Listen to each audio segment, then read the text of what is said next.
Bueno, muchas gracias, Vale, por la introducción. Ya estamos conectados con Ángel Arias. ¿Me escuchas, Ángel? ¿Cómo estás? Sí, sí, se escucha. Buenas tardes. ¿Cómo están? Acá muy bien. Estamos eh, inaugurando, experimentando una nueva modalidad, que es una especie de podcast con público.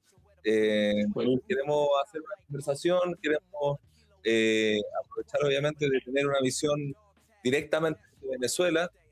De hecho, ese fue también una de las motivaciones, uno de los ganchos con la cual invitamos a esta actividad. Y queremos hacer una conversación, yo te voy a hacer un par de preguntas. También al final vamos a dar un espacio para quienes están acá en la Casa Marx de Santiago puedan también hacer preguntas. Y para ir primero un poco contextualizando del por qué o desde qué enfoque queremos hacer esta conversación. O sea, en primer lugar, obviamente quienes estamos acá buscamos organizarnos para enfrentar esta ofensiva imperialista que se expresó en una agresión brutal, inédita, en contra de Venezuela, con el secuestro de Nicolás Maduro, y que expresa una política más de conjunto. Hace poco tiempo Estados Unidos había publicado su nueva doctrina de seguridad nacional, en donde ya había anunciado de que una de sus principales prioridades iba a ser reforzar su hegemonía y su intervención en el continente y en el hemisferio. No sé si ustedes pudieron ver el mensaje, la portada que sacaron desde el gobierno estadounidense después de la agresión en Venezuela, diciendo este es nuestro hemisferio. Y un poco sintetiza esta idea de renovar lo que se conoce como la doctrina Monroe, que es una doctrina histórica de Estados Unidos, que parte a principios del siglo XIX, cuando empieza a surgir Estados Unidos como una potencia, y que básicamente lo que establece es que todo el territorio del continente es para los norteamericanos. Dice, el eslogan es América para los americanos, pero en realidad sabemos que significa América para los norteamericanos y particularmente para los magnates, para los gobiernos, para quienes dirigen el imperialismo norteamericano. Entonces, hoy es Venezuela, hoy está en el centro del debate, pero es una política más de conjunto. Se ve con Groenlandia, con la política hacia Cuba, con la presión sobre los gobiernos que no están 100% alineados, como vimos con los dichos contra Petro y la intervención y la escandalosa intervención en las elecciones en Argentina. Básicamente fue, digamos, una intervención ofreciendo plata y si es que no votaban por Milei, Estados Unidos iba a retirar una cierta cantidad de plata y iba a sembrar el caos económico. O sea, estamos hablando de ese nivel de intervención. Y esto es importante verlo de todas formas en el marco de un nuevo momento en la situación internacional. O sea, estamos viendo que desde el 2008 hay desde el 2008 que hubo una crisis importante del capitalismo internacional, hay una decadencia de la hegemonía norteamericana, del imperio, del imperialismo norteamericano, y eso se expresa en una renovada disputa entre potencias, particularmente con China. Y eso también se expresa en que en una potencia en decadencia, que está más debilitada, se pone más agresiva. Y ese es un poco el contexto en el que estamos. Ese mundo en el cual muchos de los que estamos acá crecimos, en donde supuestamente había una convivencia basada en reglas, ¿cierto? El mundo de posguerra basada en la Carta de Naciones Unidas, de tratados de todo tipo. Bueno, ese mundo ya no existe más. Y básicamente el mundo que se impone es un mundo en donde la fuerza, la disputa entre potencias se pone al orden del día.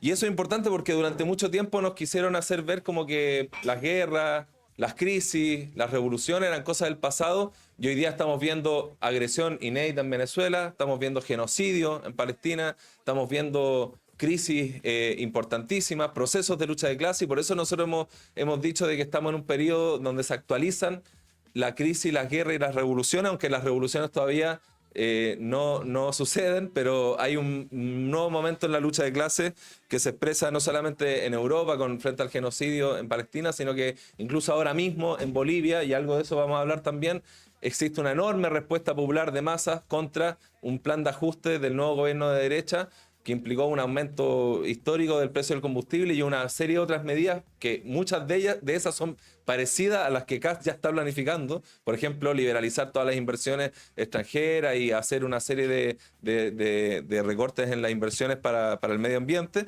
Y ese tipo de cosas ya estamos viendo. Así que quería hacer esta introducción, Ángel, para que más o menos sepas por dónde queremos agarrarla. Y lo primero que quería invitarte, digamos, a que conversáramos era interiorizarnos en el debate que ha habido sobre cuál es la caracterización o cómo definimos esta agresión imperialista. Todos vimos lo que fue la agresión, todos vimos que a Maduro y a su esposa la secuestraron, básicamente.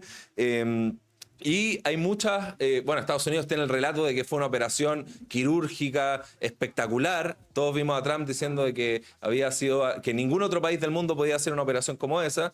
Después empezamos a ver frente a la respuesta del mismo régimen chavista, dando a entender que quería establecer un diálogo de paz, etcétera. Empezaron a surgir una serie de versiones de que incluso Maduro podría haber sido entregado desde el mismo régimen, los sectores ahí. Estados Unidos dice que había infiltrado. Después fuimos conociendo de que la operación militar no fue quirúrgica sin violencia. Hay, al menos Caracas dice que hubo alrededor de 100 muertos, muchos de ellos cubanos del equipo de seguridad de Maduro, que combatieron y resistieron heroicamente, y hay que decirlo. Y por lo tanto, aunque el tiempo dirá más o menos, aclarará qué es lo que fue lo que pasó, igual quería que conversáramos sobre eso un poco. ¿Cuál es la visión que se tiene sobre el nivel y la naturaleza de la agresión imperialista, Ángel? No sé si nos podrías partir comentando sobre este tema. Sí, sí, claro. ¿Se oye bien? Vale, sí. Sí, bueno, para empezar, por supuesto que hay que combatir el relato, ¿no?, del imperialismo de una operación quirúrgica sin daños colaterales, etcétera, ¿no? Y que en última instancia, incluso, ¿no?, si hubiese sido quirúrgica, igual, ¿qué importa? ¿No? Digamos, es una agresión imperialista de todo punto de vista, brutal, ¿no?, contra un país soberano, ¿no?, el secuestro del jefe de Estado, más allá de toda la discusión que pueda haber sobre los niveles de legitimidad o no internas de Maduro. Es un asunto que de ninguna manera le compete al imperialismo estadounidense ni a ningún otro imperialismo estar definiendo, ¿no?, mediante la agresión militar. Entonces, bueno, es una primera cuestión. Fue una operación militar bastante extendida, ¿no? La agresión militar imperialista fue bastante extendida. No se limitó al cuartel, ¿no?, Fuerte Tiuna, que es el principal fuerte del país, sino que atacó sistemas de comunicación, antenas, radiobases, atacó puertos y aeropuertos, infraestructura civil también, casas, viviendas fueron dañadas, afectadas. Efectivamente, la cifra de muertos ya muertos entre civiles y militares, ¿no? Como tú decías, hubo además una férrea resistencia, hubo una importante resistencia digamos, el anillo, los sectores que constituían la guardia, la seguridad, ¿no?, la seguridad presidencial.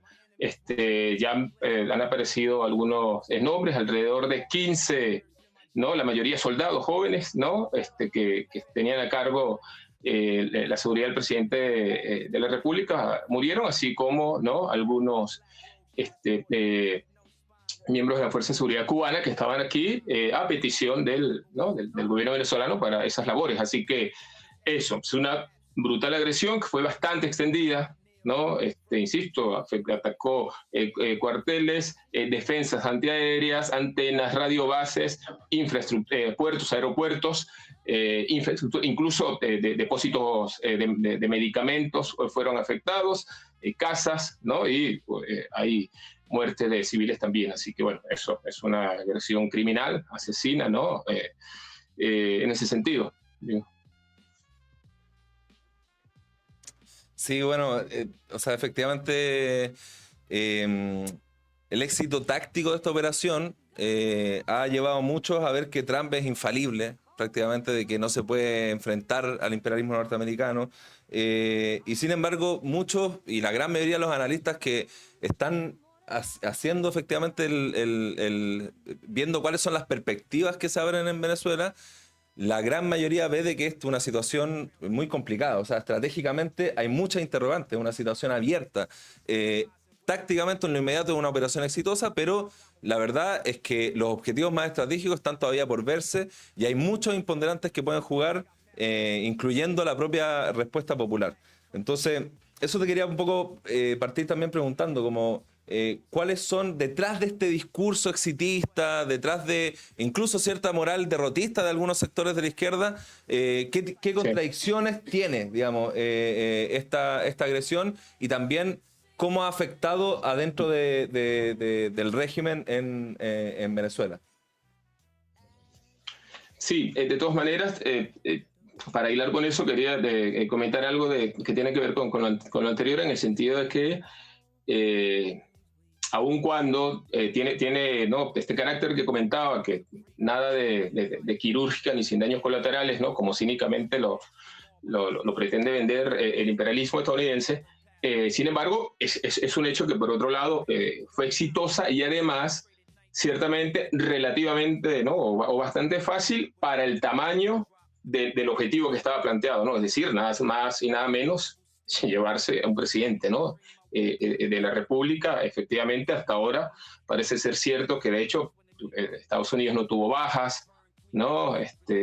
No, en ese sentido, es un hecho que fue así. Hay toda una discusión en el país, por supuesto que hay toda una discusión alrededor de por qué, ¿no? Porque fue tan fácil. En ese sentido fue relativamente fácil, ¿no? Incluso discutiendo revisando ejemplos históricos, discutiendo, ¿no? Con compañeros de la izquierda, ¿no? Justamente se recordaba, por ejemplo, para el imperialismo llevarse al presidente de Panamá, a Noriega, ¿no? Siendo un país donde Estados Unidos ya tenía este posicionamiento militar, incluso desde dentro, y todo esto, fueron 11 días de combate, por ejemplo, para poderse llevar a Noriega. Incluso cuando invaden Grenada, y hay un helicóptero que es un país muchísimo más pequeño, con una fuerza militar muchísimo más pequeña, Estados Unidos pierde un helicóptero incluso, es decir, en ese sentido ciertamente es como un gran éxito, ¿no? Muy inesperado, ¿no? Lo de Venezuela. Ahora bien, como tú decías, este éxito táctico militar, que evidentemente es impactante, ¿no? Es presentado efectivamente como que si hay una fuerza imparable, ¿no? de Trump, de Estados Unidos, y la verdad que tiene límites importantes. Uno, porque el hecho político clave, ¿no? De que no puedan poner, ¿no? Traer en helicópteros, literalmente, que no puedan imponer aquí a un personal directo suyo, ¿no? A políticos nacionales completamente arrastrados y serviles a Estados Unidos, como por ejemplo María Corina Machado o Edmundo, el que Estados Unidos no pueda hacer eso y necesite servirse, ¿no? De un sector del régimen político precedente, es en sí mismo una muestra, ¿no? De que hay límites a lo que se propone, ¿no? La realidad, sin embargo, es que por ahora, ¿no? Todo apunta en ese sentido. Y que además tiene que ver, por otro lado, ese éxito por ahora, que lamentablemente no hay una política coherente, consecuente, combativa, de mínima defensa nacional verdadera y efectiva, ¿no? De parte del gobierno nacional. Eso facilita también, de alguna manera, esta correlación de fuerzas que hasta ahora, hasta este momento que estamos hablando, se ha impuesto. Claro, porque ¿cuál ha sido, o sea, cuál es la evaluación que tienes sobre la ubicación del régimen chavista? O sea, tú decías que el límite, uno de ellos es que secuestran a Maduro, pero no hay un cambio de régimen todavía. O sea, no es que, por ejemplo, todos vimos que el Trump mismo dijo que Corina Machado no tenía apoyo en Venezuela, y Corina Machado le dieron el Nobel de la Paz. O sea, es esta figura que quiere ensalzar toda la derecha internacional, y no solo a la derecha, incluso sectores liberales. Sin embargo, no hacen el cambio de régimen, y la pregunta es, ¿cómo reacciona? Ponen a Delcy Rodríguez, y ¿cuál es la ubicación hoy del régimen chavista post secuestro de Maduro? Sí, bueno, hasta los momentos es una ubicación de colaboración, por decirlo de alguna manera, ¿no? Es una... ojo, que no hay formalmente, ¿no? un cambio de régimen. Sin embargo, si esto se asienta, aún cuando el personal político que esté al frente, ¿no? sea en su gran mayoría, el personal político, el régimen anterior, estaríamos entrando, ¿no? De alguna manera, un régimen distinto en el sentido, porque es un régimen de sometimiento colonial, ¿no? Es un régimen absolutamente tutelado por la agresión militar estadounidense y la extorsión, ¿no? Eso digo, es un elemento que hay que tener bastante claro, ¿no? Venezuela en este momento es un país sitiado, literalmente. No es un país sitiado, ¿no? Producto de una brutal agresión militar y, como dijimos en uno de los artículos que hemos sacado, es un gobierno con una pistola en la cabeza, ¿no? Esa es la manera en la que está marcada, ¿no? La situación actual. Ahora bien, la ubicación ante esto que ha tenido el gobierno que queda aquí en Caracas es de mostrarse bastante colaborativo, e incluso hay mucho a la línea, ¿no? Llamados a normalizar la situación, ¿no? Como a echar adelante el país, etcétera, etcétera, ¿no? Que para alguna gente es realmente desconcertante, ¿no? Porque es como que si aquí no hubiese pasado nada, ¿no? Entonces, eso es un problema para evitar el sometimiento nacional, porque lo que está en juego aquí, además de, por supuesto, la flagrante violación de la soberanía, ¿no? El hecho inaceptable del secuestro de un jefe de Estado y de su compañera, está en juego una cosa básica de autodeterminación nacional, ¿no? Es decir, hay un plan de sometimiento nacional y es un problema, ¿no? Que la dirección del Estado, en este caso incluso que aún habla en nombre de la dirección de las masas del pueblo venezolano, no tenga una política en ese sentido, más bien con algunos elementos que son contrarios a la posibilidad del despliegue de las fuerzas que podrían llevar a cabo ese combate. No sé si quieren más adelante conversar un poco cómo está eso, cómo es la ubicación con relación al movimiento de masas, ¿no? Claro, porque ahí yo quería quizás entrar más al debate directamente en la izquierda. De hecho, esta instancia también un poco tiene ese objetivo, saber cuáles son las distintas posiciones que han surgido. Hay un sector, por ejemplo, porque se impone obviamente la pregunta de cómo enfrentar esta ofensiva imperialista, ¿cierto? Hay un sector que dice que cualquier crítica a Maduro es básicamente estar apoyando a Estados Unidos. O sea, ha habido un sector que dice eso.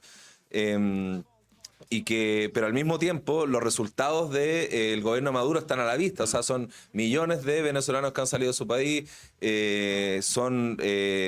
hay desmoralización, hay confusión, incluso en muchos quienes se entusiasmaron con el proyecto chavista, e incluso el Partido Comunista está atravesado por esa misma contradicción, porque vemos a sus juventudes políticas que salen con un discurso antiimperialista o con frases de ese estilo, pero su candidata presidencial decía que Maduro tenía que salir, bueno, un poco respondiendo a todo el discurso más hegemónico que imponía la derecha y los sectores liberales. Entonces, la contradicción está ahí abierta. Entonces, nosotros hemos dicho en la declaración, nosotros sacamos, de hecho, hoy día salió pública una segunda declaración de nuestra corriente internacional, la corriente Revolución Permanente por la Cuarta Internacional, en donde hemos venido insistiendo, y ustedes, bueno, hace mucho tiempo en Venezuela han estado peleando por una posición independiente. Entonces te quería preguntar un poco, bueno, ¿qué significa tener una posición independiente de que llame a ser totalmente consecuente en la lucha contra la ofensiva imperialista,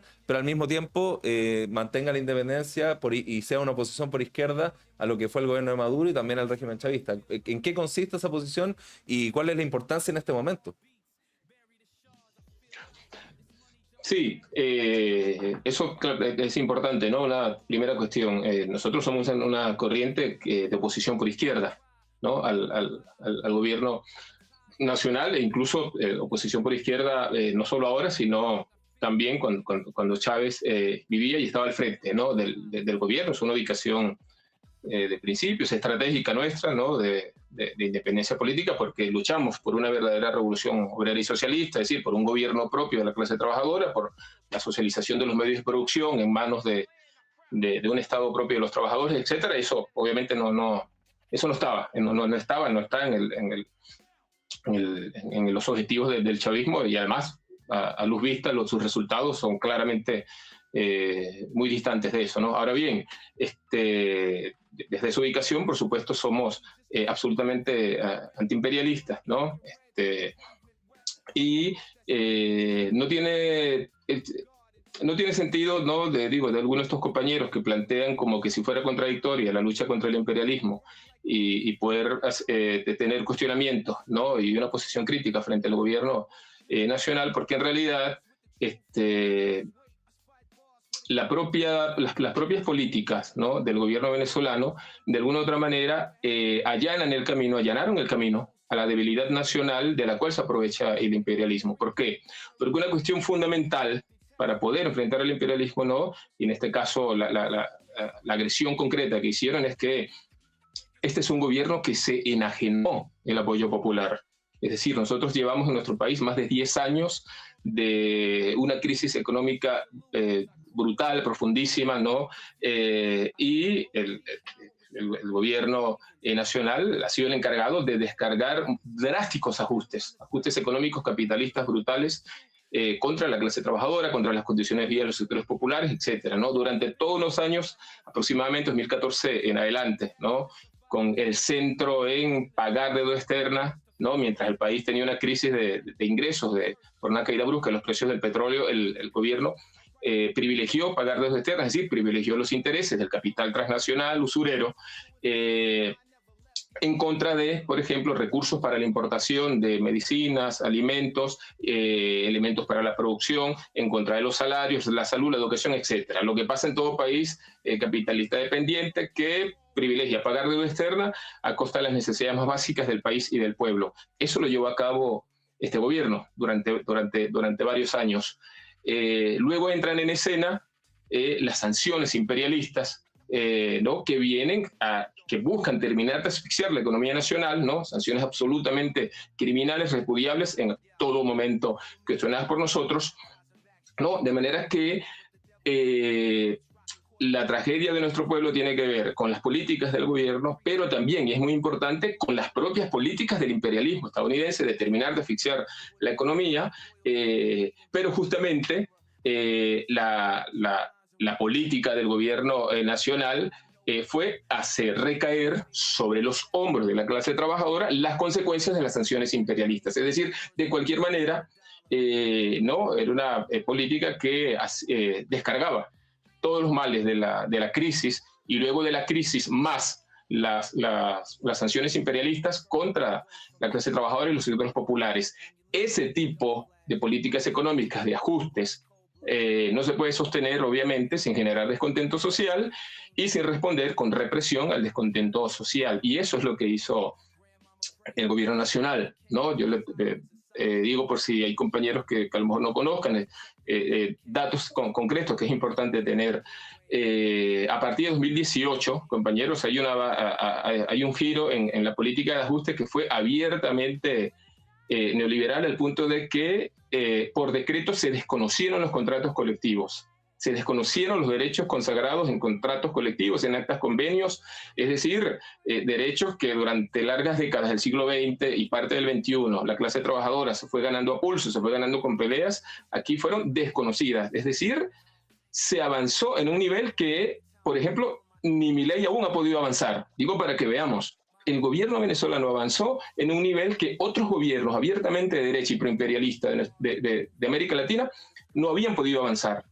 Y sin embargo, aún sin el FMI, porque efectivamente el FMI no está en Venezuela, pero aún sin el FMI, el gobierno venezolano ha llevado a cabo destrucción drástica, brutal, de conquistas laborales, destrucción de salarios, de las jubilaciones, etc. Entonces, es solo un ejemplo específico, puntual, para que se den una idea. Hay una liberación total de los precios, ¿no? Por ejemplo, los pocos elementos de control estatal que había, que igual siempre fueron ineficaces para controlar algunos precios de medicamentos, alimentos, desde 2018 en adelante también hubo una liberación total de precios, liberación total del precio del dólar a lo que dicta el mercado, dolarización de los precios, ¿no? Como una manera de dinamizar la economía, pero que es con base a unos niveles de superexplotación brutal de la clase trabajadora y con base a generar una muchísima mayor diferenciación social, donde en nuestro país, como en cualquier país capitalista, no solo hay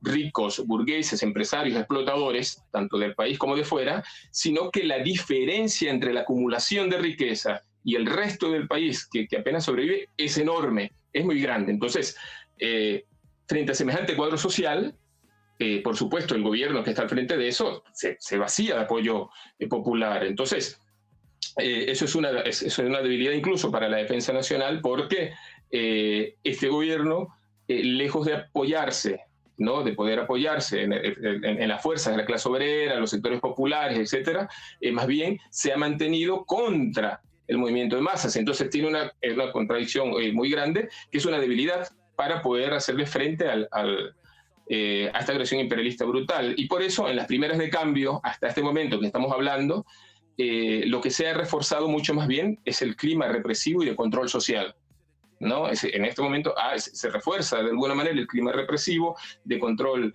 social, de mantener el orden, y eso va en contra justamente de liberar las energías, la creatividad, la combatividad de los trabajadores, los sectores populares, etcétera, que es lo que puede pararle la mano de alguna manera a todo este intento de sometimiento nacional, que no hay que olvidar eso. Hay un intento brutal de sometimiento nacional. Claro, de hecho, cuando estábamos preparando, o sea, hablamos un poco con Ángel también y dábamos el ejemplo también de cómo había sido la resistencia frente al golpe contra Chávez el 2002. O sea, efectivamente ahí hubo una movilización popular orquestado por la derecha proimperialista, y efectivamente el protagonismo popular fue lo que permitió detener, por ejemplo, ese tipo de planes y ofensivas imperialistas en la región. Digo porque muchas veces se habla de, bueno, que esa es nuestra principal razón de ser, o sea, cómo levantamos un movimiento antiimperialista y consideramos que es la única forma de enfrentar efectivamente los planes, pero no hay que irse muy atrás. O sea, eso pasó en Venezuela.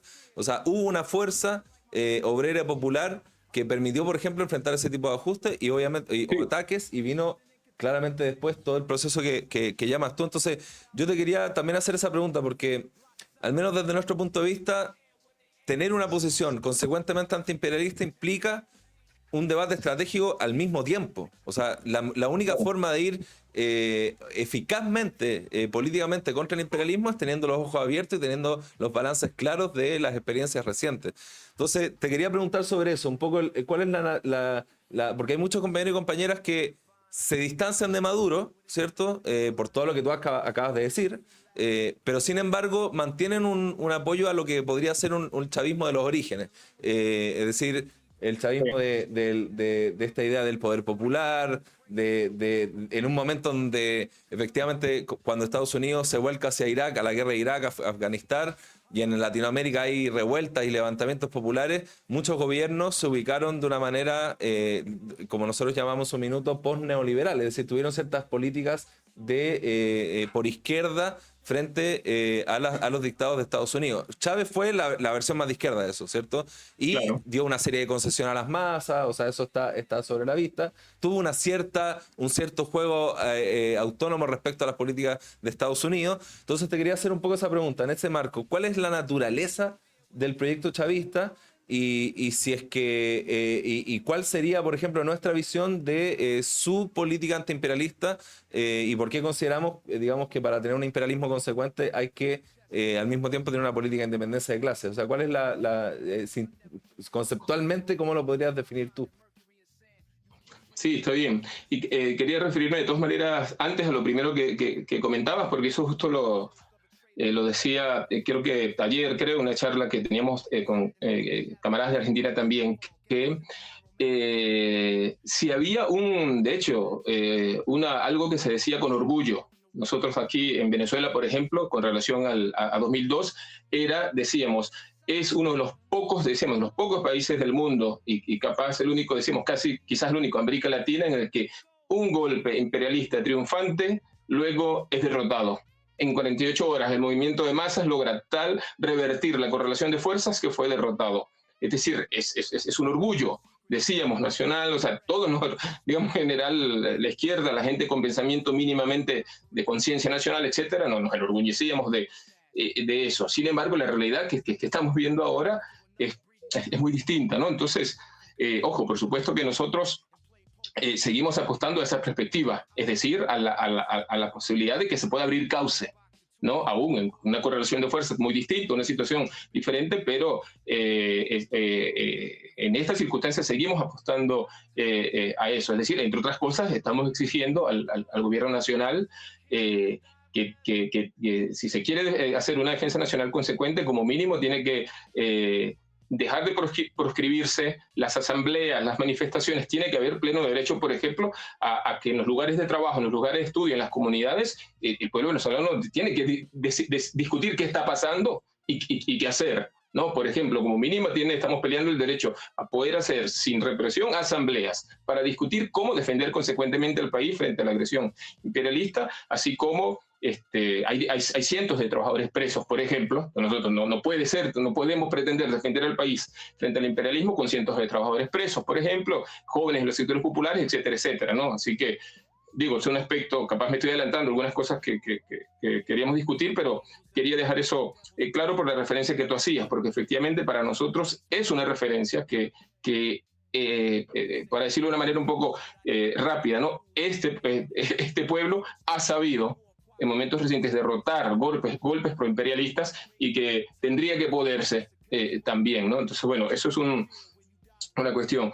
Ahora bien, por lo que decías, sí, urge, o sea, es muy importante sacar lecciones históricas, hacer balances y todo esto, porque precisamente, y por eso es importante la referencia que estamos haciendo, el chavismo es un movimiento que contó durante muchos años con un gran apoyo popular, ¿no? Un gran apoyo en la clase obrera también, que le permitió precisamente frenar las agresivas intentones imperialistas de sacarlo del poder.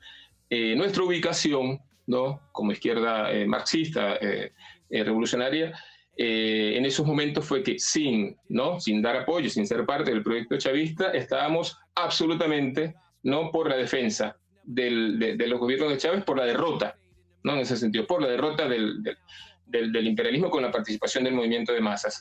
Ahora bien, y el problema es que este tipo de movimientos, de proyectos políticos, dilapidan el apoyo de masas, podría decirse, es un aspecto central. Dilapidan el apoyo de masas, ¿por qué? Porque como su objetivo, en última instancia, es alguna suerte de renegociación de los términos de intercambio, de los términos de dependencia con el imperialismo estadounidense, a la vez que se apoyan en la movilización siempre controlada, no tutelada desde el Estado, del movimiento de masas, al mismo tiempo disciplinan cualquier iniciativa, cualquier fenómeno de lucha, cualquier método y proceso de lucha que vaya más allá de lo que estas direcciones se proponen, es disciplinado, fuertemente golpeado cuando los hay, y además estatizan, ¿no? Estatizan el movimiento obrero, el movimiento popular, el movimiento campesino, así que van limando de a poco los elementos de radicalidad, los elementos que pueda haber de autonomía o de independencia de las organizaciones de lucha, ¿no? Eso pasó, ¿no? Con los procesos con Chávez, al punto que se operó una suerte de pasivización del movimiento de masas. A la gente le puede parecer, quizás desde afuera, ¿no? Como exagerado, ¿no? Por ahí decir que con el chavismo se opera un proceso de pasivización, pero hay que saber de dónde venía el movimiento de masas antes del ascenso de Chávez. Es decir, Chávez es subproducto de un ascenso de masas en nuestro país. Es decir, desde el año un poco el 87, pero sobre todo desde el 89, ¿no? Con una violentísima rebelión popular, ¿no? conocida como el Caracazo, desde el 89 y en adelante hay una irrupción violentísima del movimiento de masas en nuestro país, en la escena nacional, que comienza a cuestionar, ¿no? el régimen político y todo esto. En medio de esa efervescencia asciende Chávez, pero ¿no? lejos de venir, digamos, a ser un catalizador en sentido revolucionario, ¿no? Para, con el movimiento de masas, llevarse por delante el orden burgués existente y instaurar un nuevo régimen social anticapitalista, lejos de eso, es una moderación, un juego con el movimiento de masas en el que obviamente tiene que apoyarse en el movimiento de masas para hacer frente al imperialismo, ¿no? Pero siempre tutelándola, siempre estatizándola, poniéndolas bajo la disciplina estatal, que es la disciplina de un Estado que no dejaba de ser un Estado capitalista, que sostenía las relaciones de explotación, cuyo proyecto en última instancia era, como lo planteó más de una vez, Chávez siempre anheló y siempre dijo que quería una burguesía nacional que fuera patriota, que fuera productiva, ¿no? Incluso en algún momento llegó a poner el ejemplo de sectores de la burguesía brasileña.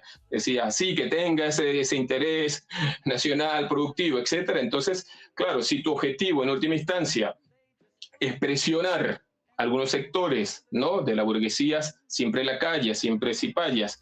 Si tu objetivo es presionar para tratar de conseguir algún sector hipotéticamente patriótico, productivo, etcétera, de la burguesía nacional, que se juegue por el interés nacional, por supuesto, vas a buscar siempre ponerle límites al movimiento de masas, a la clase obrera, y en ese equilibrio, en ese bonapartismo entre las distintas clases, se movió Chávez, como decía, estatizando mucho el movimiento de masas, y todo esto es muy importante. ¿Por qué? Porque este proceso de pasivización, de estatización de las organizaciones de lucha, de disciplinamiento de aquellos fenómenos y sectores que fueron más radicales, fue desarmando al movimiento de masas para cuando el propio chavismo, en circunstancias económicas y políticas distintas, gira de ese Estado, digamos, distribucionista, con políticas sociales, etcétera, gira a un Estado ajustador, ¿no? Encuentra el movimiento de masas de alguna manera, digamos, desprevenido, débil, sin combatividad, etcétera, etcétera, además del golpe moral y la confusión, ¿no?, que también significa para el movimiento de masas verse atacado, ¿no?, de momento por el que consideraban su propio gobierno, ¿no? Así que todos estos elementos abonaron a lo que ocurrió después. De hecho, ya para no ser tan larga esta parte, los compañeros que honestamente, ¿no?, apoyan al chavismo o lo apoyaron o confiaban, tendrían que hacerse una pregunta que nosotros le hemos planteado, ¿no?, con distintos compañeros aquí. ¿Cómo explican entonces justamente, ¿no?, que un movimiento de masas como el nuestro, que irrumpe con muchísima potencia en el 89 en nuestro país, del 89 en adelante, que descalabra el régimen de entonces, que para un golpe, ¿no?, que hace retroceder a un golpe imperialista en el 2002, vuelve a derrotar un intento imperialista brutal que fue un lockout patronal y un paro sabotaje que duró 2 meses entre 2002 y 2003, se sigue movilizando con contundencia en los años siguientes. ¿Cómo si no, entonces los compañeros explican que ese potente movimiento obrero y popular terminara tan impotente, tan inerme después, cuando el propio gobierno, el chavismo ya con Maduro, gira a ser un gobierno tan antiobrero y tan antipopular? Hay que sacar lecciones, hay que preguntarse, los compañeros, honestamente, decimos, tienen que preguntarse qué pasó en el medio, ¿no? Claro, bueno, ahí está buena la relación. Nosotros hace poco tuvimos una conferencia internacional de nuestra corriente. De hecho, desde ahí que nos llamamos Corriente de Revolución Permanente por la Puerta Internacional. Y uno de los puntos que, bueno, fue centralmente discutir este problema de cómo enfrentar la ofensiva imperialista. Ese fue un debate muy importante en ese momento. Y una de las discusiones que surgía ahí era precisamente cómo el antiimperialismo requiere necesariamente en países como los nuestros tener total independencia y oponerse también a las propias burguesías nacionales. O sea, que la burguesía nacional, por más muchas veces patriótica que se diga, en el discurso obviamente, por más, digamos, que busque a veces no estar con el imperialismo norteamericano, sino que buscar otras potencias, ya sea europeas en su minuto, o China o Rusia en otro sentido, claramente todos, o sea, sus intereses están totalmente ligados a esa dependencia económica y a esos intereses del imperialismo. Entonces, un antiimperialismo consecuente solo puede apoyarse precisamente en el movimiento obrero, popular, campesino, de manera totalmente independiente. Creo que un poco tiene que ver con lo que tú decías. Y para ir al menos cerrando esta primera parte de preguntas, porque después la idea es que abramos las preguntas del público si alguien quiere, aprovechando que está Ángel acá. Igual te quería preguntar un poco qué es lo que estamos planteando más en lo inmediato. Digamos, partimos con la ofensiva del imperialismo, después nos metimos un poco al balance más estratégico, y quería al menos cerrar esta parte preguntando de, bueno, ¿qué es lo que estamos proponiendo? Por ejemplo, pese a que todavía hay un momento donde todavía está por verse cuál va a ser la respuesta popular en Venezuela, ya hoy estamos viendo en otros países como Bolivia una respuesta, como decía al principio, una respuesta enorme. Quizá es la primera respuesta de masas a ese nivel en contra de políticas como las que está dictando Trump en la región, de ajuste, de políticas ligadas al FMI, de responder a esta crisis con un neoliberalismo más furioso, más violento, más descarnado, y quizás la primera respuesta popular.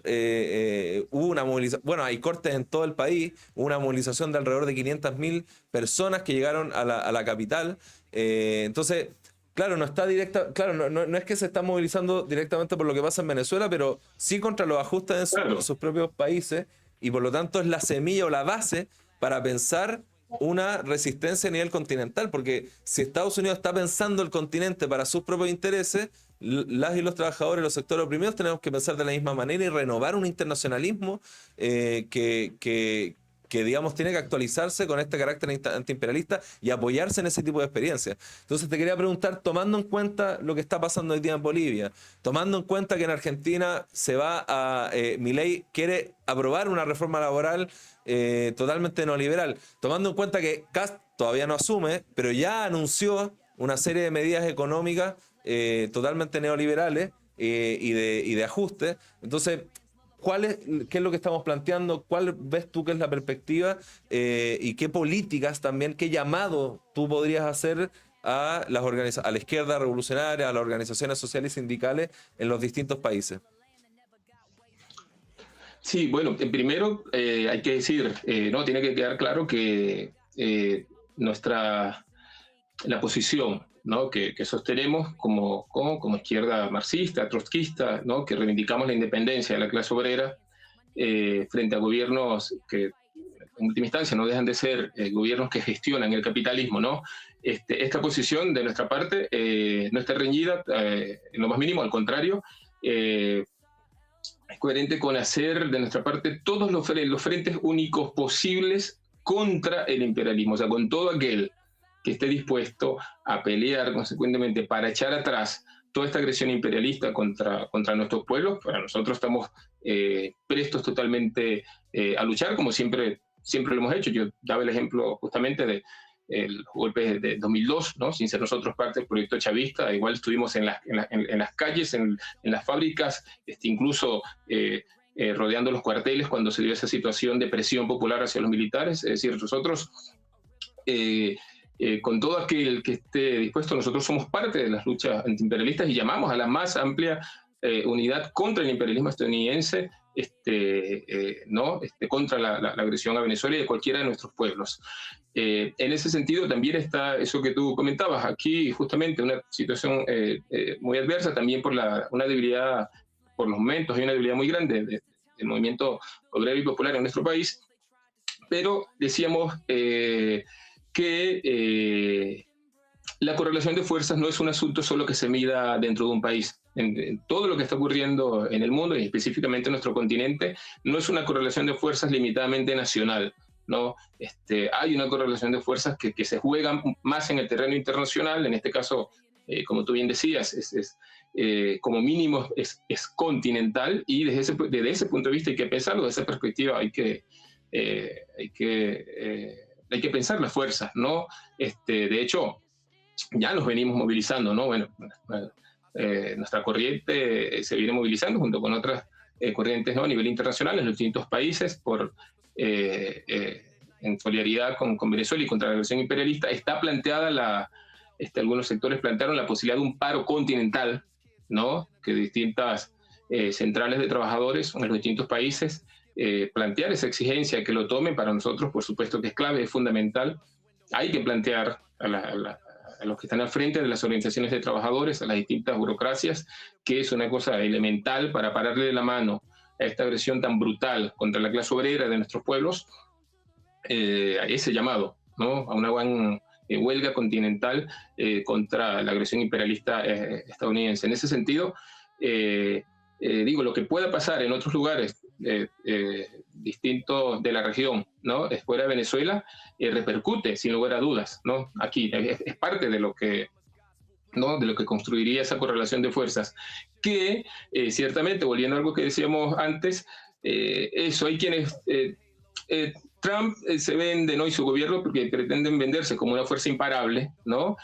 Y primero por varios elementos, la verdad no lo es, incluso en algunos casos más bien muestra de desespero y de la decadencia estadounidense lo que hacen, pero por otro lado, incluso queremos plantearle a aquellos compañeros honestos, que dentro de la izquierda, de los sectores populares, de alguna manera también, ¿no? Por los resultados parciales, momentáneos, como que asumen también, ¿no? Digamos, ese relato, y entonces por ahí quizás un poco alicaídos, apesadumbrados, que como que sí le creen también, ¿no? Que es una fuerza imparable la del imperialismo estadounidense.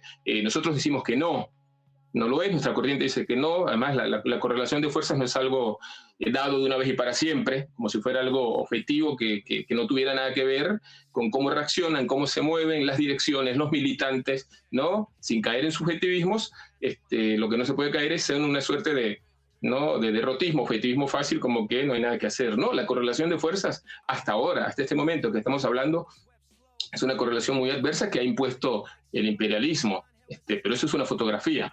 No, esto es un proceso en desarrollo. Y eso que tú decías, ¿no? Por ejemplo, lo de Bolivia, es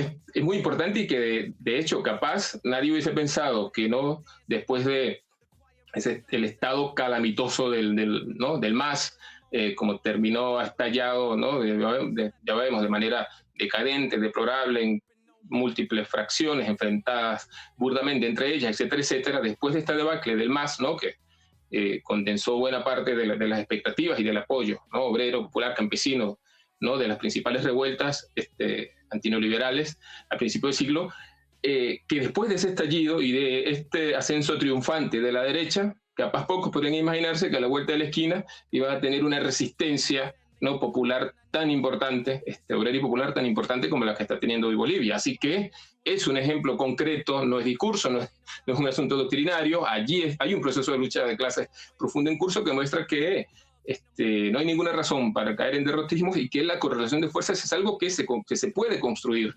justamente, ¿no? Mediante la acción audaz, decidida, combativa, etcétera, teniendo en cuenta, por supuesto, las condiciones objetivas, ¿no? Entonces, perdón que me hizo largo esta parte, pero justamente como tú decías, claro, uno puede decir, este movimiento en Bolivia no es en respuesta a la agresión en Venezuela, no es directamente, no es, por ejemplo, como ese gran hecho de subjetividad y lucha, ¿no? Política que vimos cuando la huelga general en Italia, en solidaridad con el pueblo palestino, pero digamos, aún cuando no es en ese sentido, es una lucha claramente contra, como tú dices, contra ese tipo de políticas, contra esa ofensiva que de conjunto en el continente quieren imponer, ¿no? Los sectores más reaccionarios. Así que por supuesto que es parte de la resistencia y contribuye a construir una correlación de fuerza contra los sectores más reaccionarios y neocolonialistas, ¿no? en nuestra región. Dale Ángel, muchas gracias. Bueno, si les parece, abrimos las palabras, preguntas, hacemos ahí un pimponeo de preguntas. Si alguien quiere, tenemos ahí un micrófono que vamos a dar dando vueltas. Ahí un compañero. Igual, todos los que quieran, si pueden levantar la mano al tiro y vamos juntando. Dale.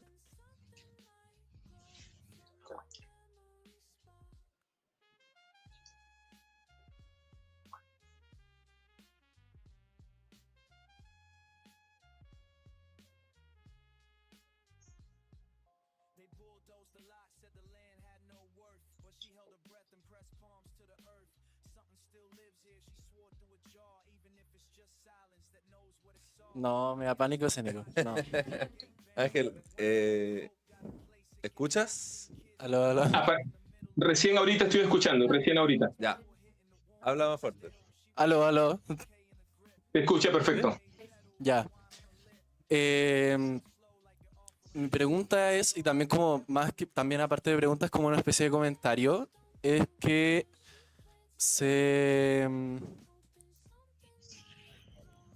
que hay un cierto tipo de importancia respecto también a la identidad nacional que la mayor parte de los movimientos de izquierda ha estado perdiendo, que la derecha ha sabido aprovechar, porque la derecha ha agarrado ese sentimiento de patriotismo, que es algo muy fuerte también, algo que mueve muchas masas, que es estoy luchando por mi país. Más que por movimientos políticos, al final el pueblo, la gente lucha por su país y por su estabilidad. Entonces, es bastante, mi pregunta es, ¿qué tan importante cree Ángel o también acá ambos que es también la identidad nacional y la necesidad de la izquierda de volver a agarrar también como ese sentimiento de nacionalidad? Porque hablando también con amigos conocidos también venezolanos, es que al momento de la crisis no había una identidad nacional tan fuerte venezolana. Los venezolanos llegaron acá no siendo como, como que llegaron más tímidos, por decirlo así, y a través de la crisis se fue como consolidando igual esta como sentimiento de identidad y estas como lo que vemos ahora como de banderas, de salir a la calle, de la música en el parlante y todo este tipo de cosas, que también se solidificó mucho más al tener que estar fuera de su patria. Y también una de las razones, a mi parecer, de la crisis migratoria de Venezuela es esa falta de sentimiento de patriotismo, esa falta de decir, no, me tengo que quedar acá porque este es mi país y este es el lugar en el que yo quiero vivir. Y por esa falta de identidad deciden irse a múltiples países para intentar buscar una mejor vida debido a las crisis económicas y, y, y ahí mismo la derecha también aprovecha, la derecha venezolana, de decir, miren lo que están haciendo. Como te están haciendo que todo el pueblo venezolano termine en otros países que no son el suyo. Y, y eso. ¿Y cuál es su opinión respecto a eso? Respecto a esa necesidad de, principalmente, como de adoptar una postura más nacional. No sé si hay más intervenciones. Ya. ¿Te parece que hacemos tres preguntas o intervenciones y después Ángel? Hola, ¿qué tal? Bueno, no lo puedo ver. Ah, está bien. Desapareció. ¿Está bien? Sí, se escucha. Bueno, quería saber cuál es la postura del partido hacia el gobierno de Delcy Rodríguez, o sea, cuál es la consigna que se está levantando y cuál es Sí, la... puede ser más fuerte que acá no escuchamos, al menos. Sí, quería saber cuál es la postura del partido hacia el gobierno de Delcy Rodríguez, cuál es la consigna que se está levantando hacia el gobierno, cuál es la actitud, o sea, del partido. Y también quería saber cuál es la actitud que tiene el partido, cuál es la política que tiene hacia aquellos venezolanos que están festejando lo que pasó. Y una más allá y después hacemos otra ronda. Hola, bueno, me llamo Nancy, soy profe, quería hacer como un comentario, quizás no hacer así como una pregunta propiamente tal, pero no quería perder la oportunidad de comentar porque me gustó mucho la parte del balance, creo que como que fue muy profunda, a mí me hace pensar harto porque, bueno, yo soy profesora, como les decía, trabajo en el sector alto de Peñalolén, que es alto no por clase social, sino que por distancia de altura. Y hay harto, yo trabajo, no sé, en mi colegio en el que yo estoy, alrededor del, no sé, 30% de los apoderados son familias venezolanas, digamos. Entonces me tocó, estoy haciendo una serie de entrevistas y me tocaba conversar con una apoderada en particular que claro, su primera impresión era como un alivio muy grande, o sea, ella me decía como nosotros fuimos a marcha, nosotros votamos por otras opciones y nada de eso logró sacar a Maduro, decía, y ahora prender la tele y ver que salió, como innegablemente le producía a ella cierta satisfacción y cierta alivio, como digo. Ahora, cuando entrábamos a comentar como, oye, pero eso será sinónimo de que con esto se arregla la situación en Venezuela, o sea, bajo ningún punto de vista. O sea, ella tenía, de hecho, había mucha incertidumbre también, como qué es lo que va a pasar ahora, como no creo que esto vaya a mejorar como solo por esta acción.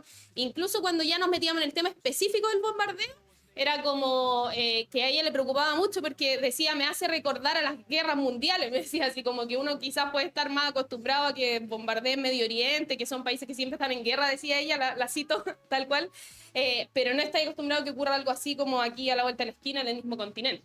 Entonces hay muchos sentidos comunes, me pasó por lo menos con quien yo conversaba, que había muchos sentidos comunes, digamos, mezclados, enredados, y también creo que hay, que incluso en la misma izquierda en Chile, también se cuela en estos momentos como cuestiones más xenófobas, o sea, de, bueno, que ahora se vayan a su país, o sea... Estamos hablando de gente migrante que vino a Chile porque literalmente no tenían que comer en donde estaban viviendo. Entonces, es muy fuerte lo que viven ellos para poder migrar, etcétera. Entonces, también me parecía muy interesante, como digo, la parte del balance, porque también entrega más herramientas, yo creo, para quienes quizás tenemos más roce con sectores migrantes, con sectores venezolanos en nuestros trabajos. Yo creo que probablemente casi ninguno de nosotros está como al margen de esa situación de migración en la región metropolitana. Y también como comentar eso, o sea, un poco que también este tipo de instancias sirvan para nosotros también sentirnos con más, digamos, con más, no sé, con más conocimientos quizás, para conversar con esos colegas, para conversar con esos compañeros de trabajo que vienen de Venezuela, para buscar no solamente el punto en el que yo no estoy de acuerdo con esa persona, sino también en qué puntos comunes tenemos. O sea, deben haber puntos, como digo, hay una conciencia, me da la impresión, como muy mezclada, entonces creo que también tenemos que darnos el tiempo y el espacio de conversar con ellos, porque son los sectores de la clase trabajadora hoy día que están más precarizados y que nos estamos encontrando, como digo, en todos nuestros lugares de trabajo. Entonces, también saludar la instancia en el sentido de entregar herramientas en ese escenario también. Ángel. Sí, va. ¿Se oye? ¿Sí? ¿Se oye, compañero? ¿Se oye bien? Sí se oye. Vale, ya me escuché, perdón, sí. Sí, no, sobre lo primero que planteaba el compañero, bueno, lo que digo, una cosa clave que habría que decir era que en el caso de nuestros países, ¿no? De América Latina y el Caribe, ¿no? Cualquier referencia que hagan los sectores de la derecha política a algún elemento de identidad nacional son cosas absolutamente cínicas, ¿no? Y demagógicas. Justamente lo que estamos viendo en Venezuela, todo lo contrario, es la derecha celebrar el pisoteo totalmente, ¿no? El aplastamiento de cualquier asomo de autodeterminación nacional, ¿no? Y de soberanía nacional, en el caso de Venezuela. Así que eso tendría que quedar, o sea, es completamente fácil, por un lado, discutir que es un cinismo total, ¿no? Es decir, al contrario, las derechas políticas de nuestra región son parte del vasallaje, ¿no? De esta avanzada neocolonial del imperialismo estadounidense. Y en el caso de la izquierda, ¿no? En el caso de nuestro, la izquierda marxista, revolucionaria, por supuesto que nosotros defendemos el derecho a la autodeterminación nacional, ¿no? Defendemos la independencia nacional frente a las apetencias imperialistas, con la diferencia importante, como comentaba Fabián, que sin embargo nosotros estamos totalmente claros que incluso... es decir, las clases dominantes de nuestros países, para nosotros, para poder defender consecuentemente la autodeterminación nacional, hay que meter el asunto de clase en el medio. Ese es el problema.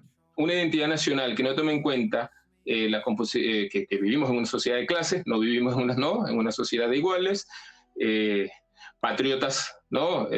Son compatriotas nuestros son los empresarios que nos explotan, son los ricos que viven de sacarnos la sangre, de pisotearnos. Entonces no puede haber, ¿no? Una unidad de los compatriotas que no tome en cuenta que vivimos en una sociedad de clase, vivimos en una sociedad de explotación. Así que para hacer valer los elementos de autodeterminación nacional hay que pasar incluso por encima a las burguesías nacionales, que de nacionales solo tienen el nombre, y porque por lo general lo que son agentes, ¿no? O correa de transmisión o en algunos casos apenas tímidas resistencias, pero que en última instancia no llevan adelante ninguna lucha consecuente por la independencia nacional. Así que sí, obviamente, en la izquierda, y lo que ocurre hoy en Venezuela, lo que estamos discutiendo acá es eso, ¿no? Mientras la gran parte de las burguesías y la derecha festeja una ofensiva no colonial, mientras los sectores,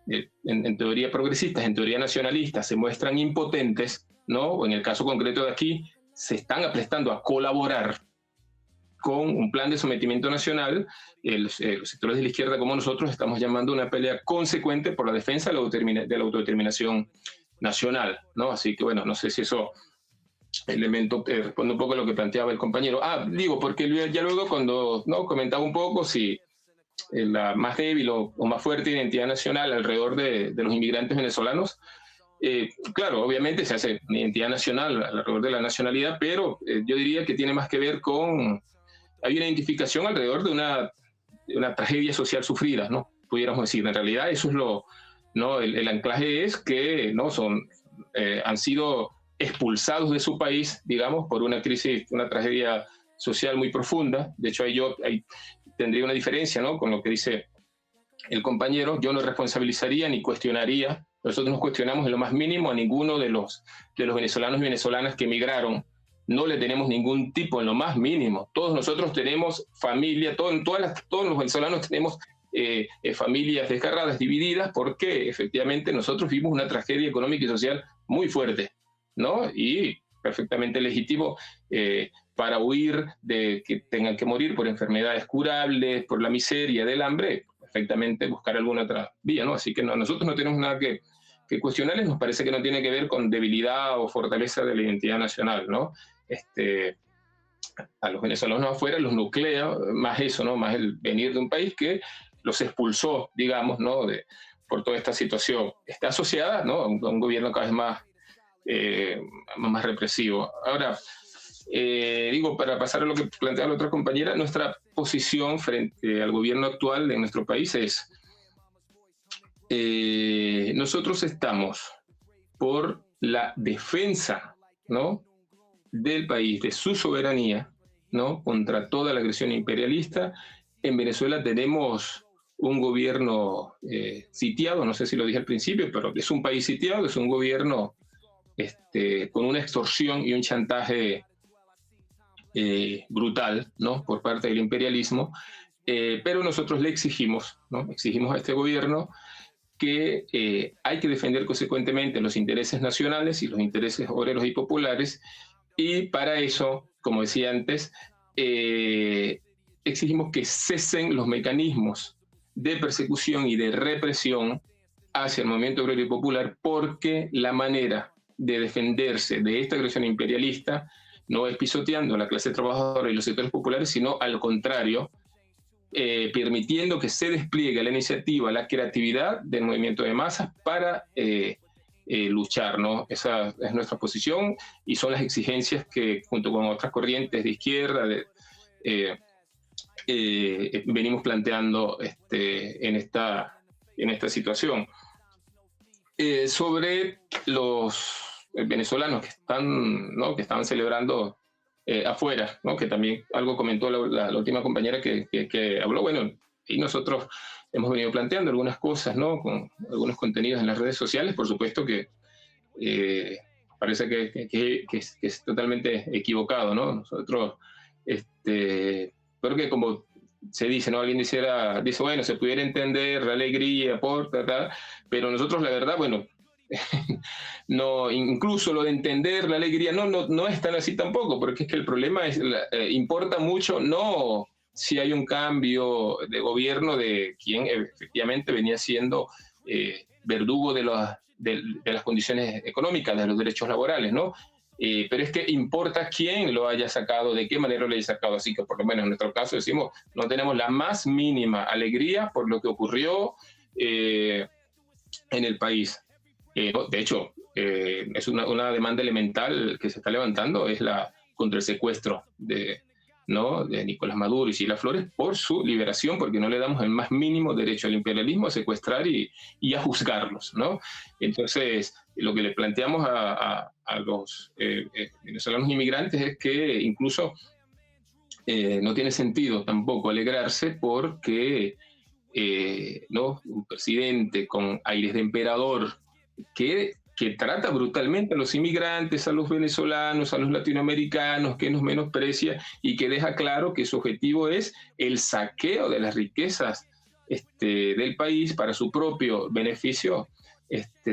Si hay un genuino interés de estos compatriotas venezolanos inmigrantes en las condiciones de vida del pueblo, tienen que ver la realidad de frente, que esas condiciones de vida no son lo que le importa en lo más mínimo a Trump. Al contrario, si la economía nacional va a estar cada vez más supeditada a los capitales transnacionales y a los caprichos específicamente del imperialismo estadounidense, justamente no van a estar en función de las necesidades obreras y populares. Así que es una contradicción total, es un contrasentido celebrar eso. Ahora bien, que algunos ya tengan posiciones tomadas, ¿no?, que digo, estén bastante convencidos por posiciones, la ideología de la derecha, no colonial, etcétera. Entonces, bueno, digamos, eso es una discusión política, ¿no? Hay que dialogar, pero el diálogo es un diálogo polémico, hay que dialogar, hay que polemizar, ¿no?, por todo esto. Digo, también por lo último que decía la compañera. Ahora bien, esto que dice, ¿no?, digo, para esta contradicción, ¿no?, de alguna manera, que contaba, que no, la venezolana le dice que sentía cierto respiro, se sentía medio, ¿no?, por el secuestro del presidente Maduro, pero que por otro lado no veía, ¿no?, como que las cosas se iban a resolver, ¿no?, los problemas económicos y sociales, y tampoco le cuadraba mucho, ¿no?, el bombardeo, la cosa. Bueno, claro, es importante, se puede entrar por ahí, por supuesto, ¿no?, entrar a discutir, y de hecho, aquí, ¿no?, aquí mismo en el país, justamente lo que venimos conversando, nos damos cuenta que hay sectores que votaron por la derecha, ¿no?, que, ojo, también es importante decirlo aquí, el voto, los altos niveles de voto por la derecha en los últimos años, y sobre todo en la última elección presidencial, no eran tanto a favor de, ¿no?, digamos, de un proyecto, no era gente absolutamente bien convencida ideológicamente de la derecha y todos mariacorinistas, sino que era más un voto en contra de, ¿no?, en este caso en contra del gobierno, que es importante. ¿Por qué? Porque indica que no es que hay un corrimiento absolutamente todo, posiciones absolutamente antinacionales, de derecha, etcétera, ¿no? Entonces, que hemos constatado que hay sectores, ¿no?, que no son de izquierdas, ¿no?, gente común que no es de izquierda, que incluso votó por María Corina, pero que al ver todo el descaro y la política que está teniendo Trump y el imperialismo en lo que va de la semana que ha pasado, están totalmente en contra. Hay elementos de una identidad, ¿no?, digamos, nacional, vinculada alrededor de la propiedad del petróleo, que está tocado y está renuente a aceptar las imposiciones de Trump. Entonces, eso es un elemento importante para discutir, para dialogar también, me parece, con los venezolanos, partiendo de que hay compañeros, eso también lo decíamos en algo que estábamos discutiendo en algunos contenidos de redes sociales, que les incomoda mucho, ¿no?, ver algunos sectores que hoy, ¿no?, se levantan contra la agresión imperialista, pero que son sectores que siempre apoyaron al gobierno venezolano, es decir, nunca levantaron la voz, ¿no?, contra la represión del gobierno venezolano, contra la violación de derechos democráticos, contra el desmantelamiento. Hay un desmantelamiento total de los derechos laborales en nuestro país, etcétera, etcétera. Bueno, eso hay que tenerlo en cuenta. Por supuesto que es legítima la indignación, ¿no?, de venezolanos que vean sectores, ¿no?, antiimperialistas, pero que por otro lado apoyaban un gobierno que estaba llevando a cabo brutales ataques capitalistas y antidemocráticos, ¿no? Entonces, ahora bien, nuestra corriente no tiene nada que ver con esos sectores, y justamente parte de nuestra tarea es que la voz de la izquierda, la voz del antiimperialismo, no es ni tiene que ser necesariamente la de estos sectores poco consecuentes, ¿no? En nuestro caso somos una corriente de izquierda antiimperialista, que no es que se está desayunando ahorita con los problemas del pueblo venezolano, sino que siempre estuvimos al frente por los derechos de la clase trabajadora, los sectores populares, contra el gobierno y contra el imperialismo. Gracias, Ángel. Si les parece, hacemos una última ronda. Si es que hay palabras. Acá hay una, no sé quién más.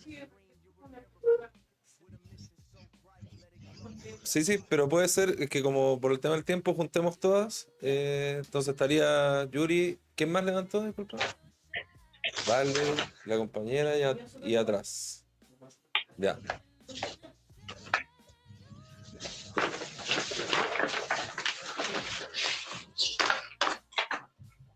Estamos pasando el micrófono. ¿Qué onda? Sí, sí.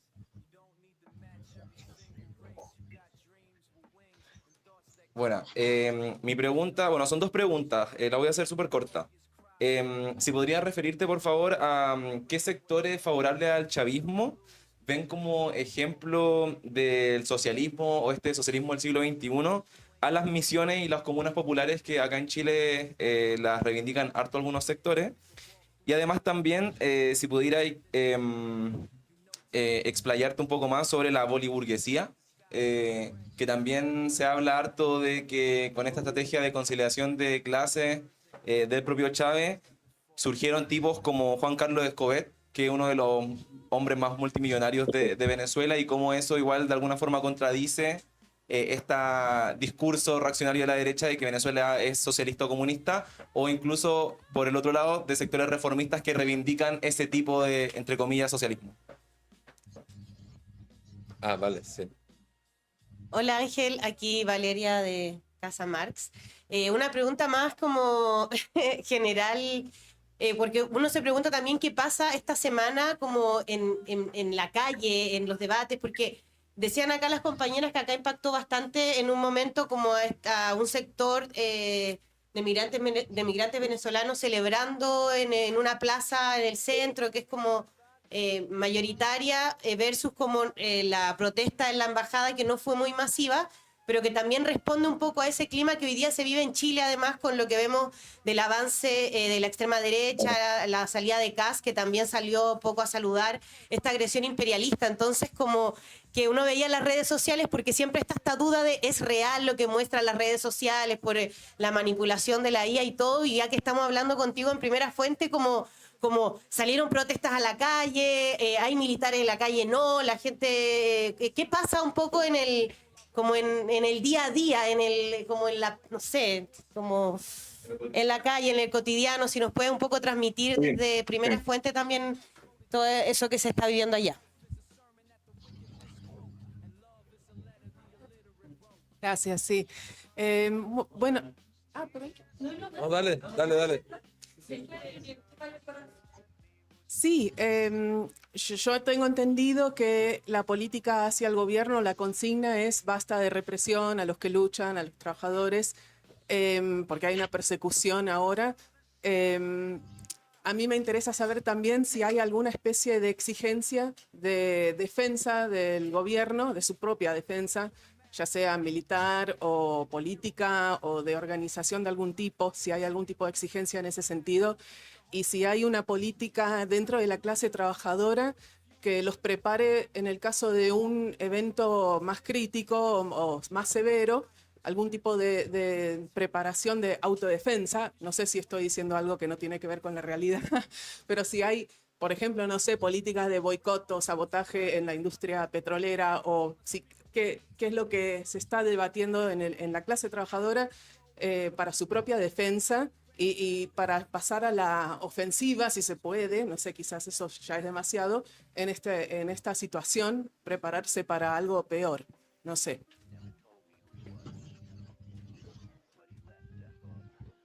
Hola, bueno, lo mío más que preguntas quizás son reflexiones en torno a lo que yo veo de lo que sucede con la izquierda y lo que está sucediendo a nivel mundial, que yo creo que quizá el capitalismo está en crisis, quizá ya hace tiempo ya está en crisis, y todo esto que estamos viendo son situaciones de actos desesperados, ¿cierto? Por tomar el poder económico, de todas formas. Y una crisis y un tipo de reestructuración que se está dando en todos los sentidos, por ejemplo, yo veo mucho que la izquierda es muy neoliberal. No todas las personas de izquierda, pero sí hay muchas personas de izquierda que son neoliberales, y yo creo que quizá sería bueno hablar sobre el tema disciplinario. Considero que todo el tema de los pitutos, del gobierno, todo esto que igual hacen las personas de izquierda, incluso la corrupción. Incluso muchos venezolanos dicen que en el chavismo hay mucha corrupción y que todas estas prácticas también estaban allí. Entonces sería bueno también hablar sobre eso, hablar también sobre el término de la democracia. Yo siempre he sentido que la democracia es la cuna del neoliberalismo. Algo que un eufemismo que nos vendieron, ¿cierto? Como de esta participación, cuando en realidad no tenemos tanta participación, cuando en realidad nos hacen elegir siempre entre pichí o caca, y la democracia es un eufemismo a mi punto de vista, siempre ha estado en crisis, al igual que el capitalismo actualmente, y más que todo son reflexiones que quería compartirlas con ustedes respecto a lo que está pasando con Venezuela y Latinoamérica. Eso. Gracias, compañero. Dale, Ángel. Vale, bueno. Bueno, lo que plantea el compañero sobre, ¿no?, las misiones, las políticas sociales y todo esto, sí, hubo mucha, ¿no?, como mucha publicidad oficial alrededor de esto, pero digamos, no tiene nada que ver con una, ¿no?, con una sociedad socialista ni nada de eso. Las misiones es parte de una política social bastante extendida, ¿no?, sin lugar a dudas, bastante extendida, pero que, digamos, no dejaba de ser eso, no dejaba de ser una política social que no tenía que ver con cuestionar las bases de la sociedad de clases, ¿no? Eso, digo, eso es importante, ¿no? No se va a olvidar, o sea, no se va a olvidar nunca. Estamos hablando de una realidad que es la realidad de una sociedad de clases, una sociedad fundamentada, ¿no?, en que el trabajo social colectivo es apropiado por unos cuantos, por unos pocos, bien sea capital privado, o en el caso de Venezuela, donde el Estado tiene mucho peso, un Estado burgués, que no es el gobierno de los trabajadores, y un Estado que en última instancia también organiza los impuestos y la distribución de la renta pública también para la reproducción del propio capital nacional, incluso en servicio al capital extranjero, y lo que queda, ¿no?, hacia las necesidades sociales. Así que eso, las misiones sociales son una política social bastante extendida, que incluso la necesidad de que hubiese casi que misiones para todo, ¿no? Aquí en nuestro país había que si una misión para atender los problemas de la vista, una misión para atender los problemas dentales, una misión para atender los problemas de la educación pública, una misión, o sea, que tenía el que tuviese que haber una misión social para toda esta serie de problemas, indica que existía la persistencia de todo este conjunto de problemas sociales, es decir, persistía la desigualdad social, cuya base es la explotación, ¿no? Y la explotación y una relación de subordinación, ¿no?, con el capitalismo mundial que expolia las riquezas nacionales. Así que, no, eso, digo, para decirlo de una manera un poco resumida, ¿no? Luego sí, sobre lo de la llamada boliburguesía, a nosotros bueno, por lo menos a mí y a varios de nosotros no nos gusta mucho el término, porque por ahí, ¿no?, que algunos lo relacionan con la idea de lo bolivariano, y aun cuando nosotros, ¿no?, somos marxistas, etcétera, nos parece que igual es un exabrupto, ¿no?, relacionar, no sé, todas las luchas, la gesta de independencia y las ideas, ¿no?, de siglo XIX de los libertadores con lo que terminó siendo los nuevos ricos, ¿no?, en el marco del chavismo. Pero bueno, más allá del término, efectivamente, el chavismo dio pie, no solo preservó ¿no?, a buena parte de la burguesía tradicional venezolana, ¿no?, que es un aspecto importante que no comentamos del balance, pero digo, es parte también lo que hay que discutir, ¿no?, con aquellos compañeros de la izquierda que no, honestamente cifraron esperanzas o aún reivindican en el chavismo que frente a los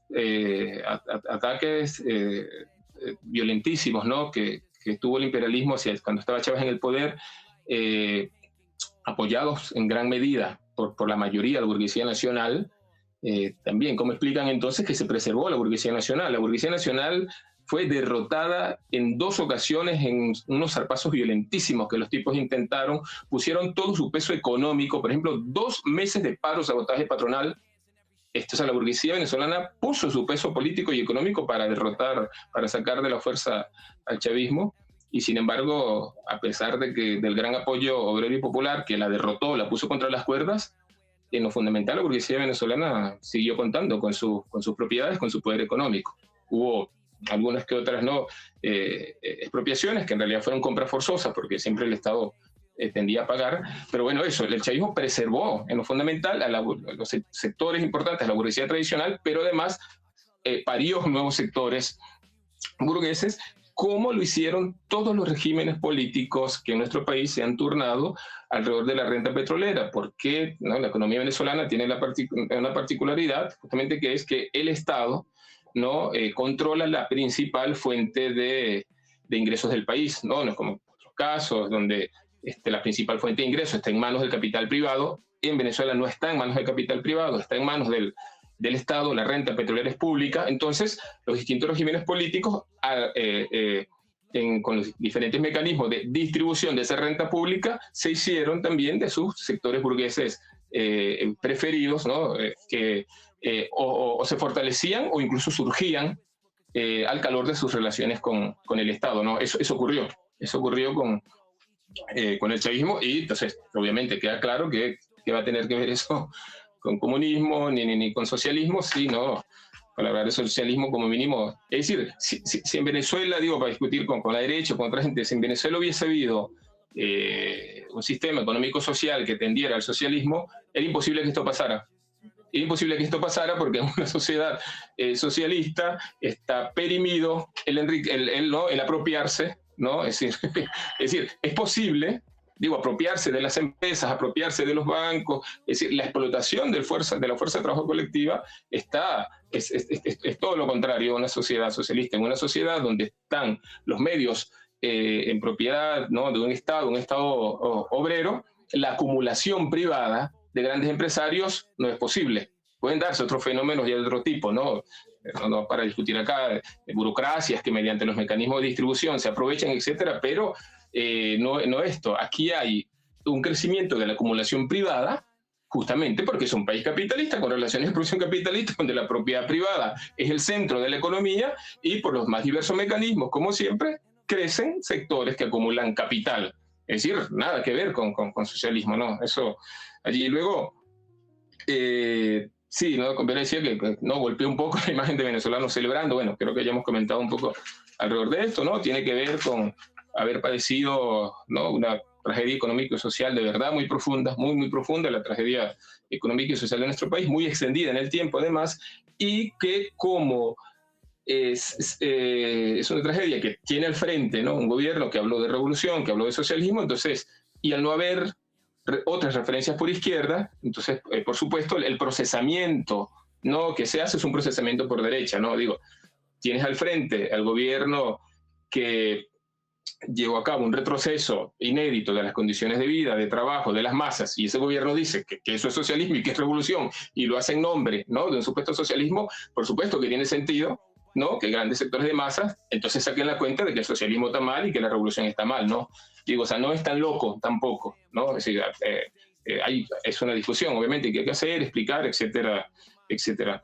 Es decir, el gobierno venezolano, el chavismo en el gobierno tiene una responsabilidad muy grande, porque todo lo que se hizo en nombre del socialismo y de la revolución. Eso hay que dejarlo con toda claridad, ¿no? Ahora, acá, si aquí adentro hubo celebraciones, algarabía, ¿no? Definitivamente no. Aquí en Venezuela no hubo algarabía al respecto. Por supuesto se combinan varias cosas, ¿no? Bueno, por un lado, el ser bombardeado, ¿no? El que tu país sea bombardeado, ver las imágenes. Incluso ahorita se comenta mucho, puede parecer una tontería, es muy anecdótico, pero se comenta mucho que el sonido es un sonido muy particular, ¿no? El sonido de esos cohetes, de esos misiles, es aterrador ese sonido, ¿no? Por cierto, luego uno piensa en el pueblo palestino y es una cosa terrible, ¿no? Es impresionante, pero digo, ese sonido, el ver tu país bombardeado, o sea, en general, eso ya fue un elemento que no era como mucho para celebrar, ¿no? Por más que la mayoría de la gente estuviese contra el gobierno. Eso es un elemento. Luego, que por supuesto hay un clima de control social también, ¿no? Digo, son todas cosas que suman. Hay un clima de control social, que eso sí se movió muy rápido al primer momento, ¿no? Patrullaron las calles, los sectores ¿no? de esos grupos parapoliciales que existen, se movieron bastante a patrullar las calles como para evitar cualquier tipo de manifestación social, ¿no? Y luego también resulta también contradictorio para alguna gente que como que no termina de entender y de procesar, ¿no? Que igual no hay un cambio de gobierno completo, ¿no? Entonces también hay gente que todavía está procesando de qué se trata esto.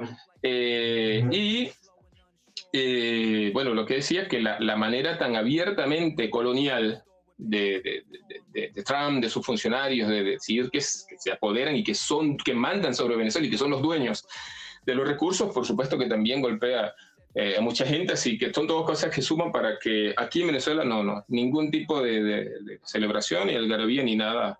Digo, más allá del elemento de control social, hay todos estos otros elementos que menciono que tienen que ver también con eso, ¿no? Con que no haya ningún tipo de celebración en ese sentido. De hecho, sí hay, efectivamente, las tendencias políticas, ideológicas entre los venezolanos que estamos en Venezuela, digo, en general, no, más allá de que por supuesto hay diferencias políticas acá también, pero no deja de haber cierta diferencia entre lo rápido que se esparce, ¿no? La ideología derecha entre mucho de la comunidad inmigrante y que no necesariamente condice exactamente con la correlación ideológica, digamos, que hay aquí en el país, ¿no? Eso digo que es un hecho que por ahí después daría para profundizar y hacer un análisis, ¿no?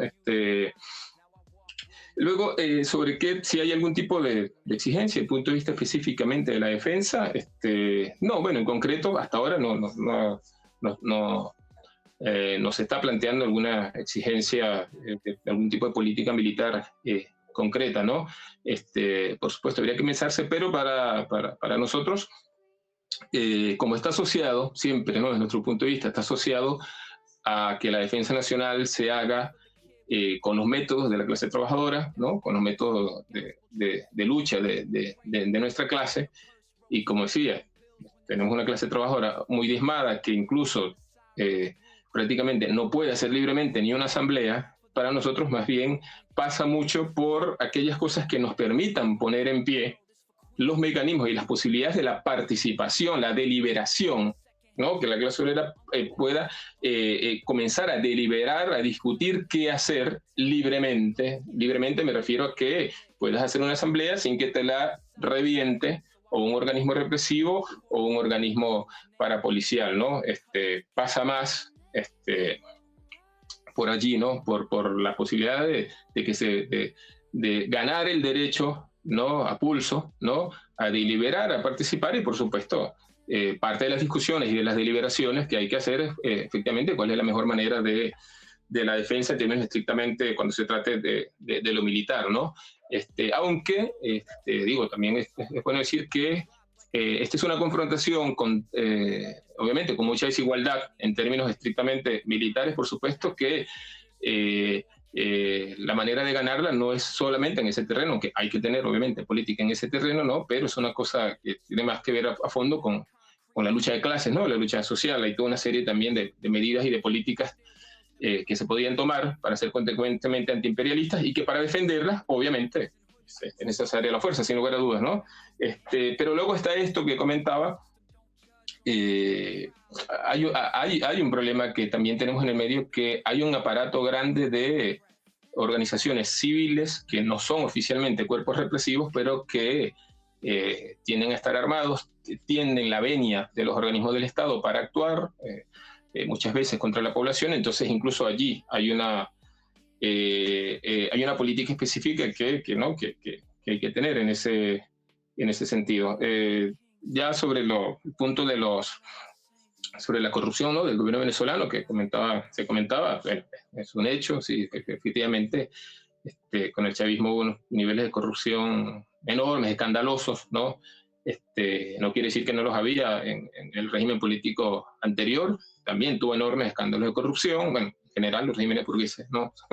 Regímenes burgueses y corrupción son sinónimos, ¿no? Pero obviamente en algunos casos hay niveles, pero sí, fue muy extendida. Digo, eso es un hecho, está no solo documentado por investigaciones, sino que el propio gobierno, de hecho, de Maduro, desarticuló hace año y medio, creo 2 años, un sector que tenía, se demostró una estafa a la nación brutal, ¿no? Así que eso es un hecho. Ya luego sobre lo que planteaba el compañero, ¿no? Alrededor de la democracia, ¿no? Si la democracia es el neoliberalismo, etcétera.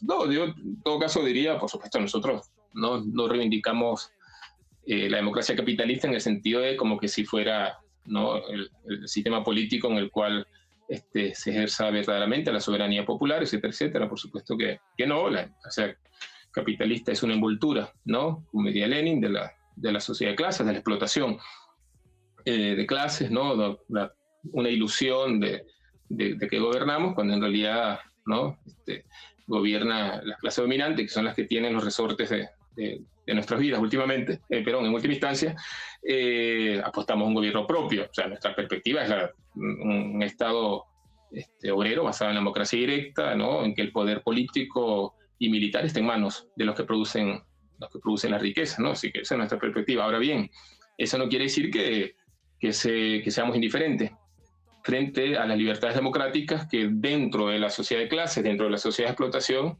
se ha ganado a pulso durante siglos de historia y de lucha de la clase obrera, ¿no?, y los sectores oprimidos. Eso también es importante, porque aquellos derechos democráticos, aquellos espacios que tenemos, no han sido nunca una gracia, ¿no?, de las clases explotadoras, sino que históricamente han tenido que ser ganados a pulsos y nos han sido arrebatados, lo sabrán ustedes mejor que nosotros, los han sido arrebatados cuando ya no les sirve, ¿no?, a las clases dominantes mantener la explotación con esos mecanismos de ciertos derechos democráticos. Así que bueno, eso, la democracia capitalista nosotros no la endiosamos y estamos por superarla totalmente. No quiere decir que seamos indiferentes, ¿no?, que frente a aquellas libertades que dentro de la sociedad de explotación nos permitan justamente dar mejor nuestras luchas, pelear con toda la fuerza, ¿no?, nuestros derechos.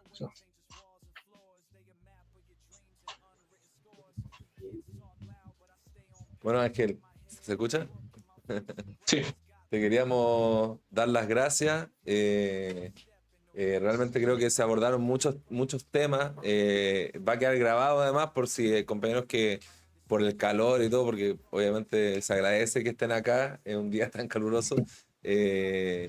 Y también contarte, Ángel, nosotros también estamos participando de las distintas instancias de coordinación y movilización en contra de la ofensiva imperialista en Venezuela, y también impulsando una política de exigencia a las organizaciones sociales, sindicales, estudiantiles, del movimiento Mujeres, a la CUT, a la CONFECH, etcétera, de que se convoquen acciones unitarias y no esta dispersión que hoy día tenemos, que es realmente desastrosa, o sea, de convocatorias chicas que se hacen incluso más varias veces a la semana. Entonces, no, tenemos que realmente mostrar contundentemente una posición en este caso, y nosotros también estamos siendo parte de eso.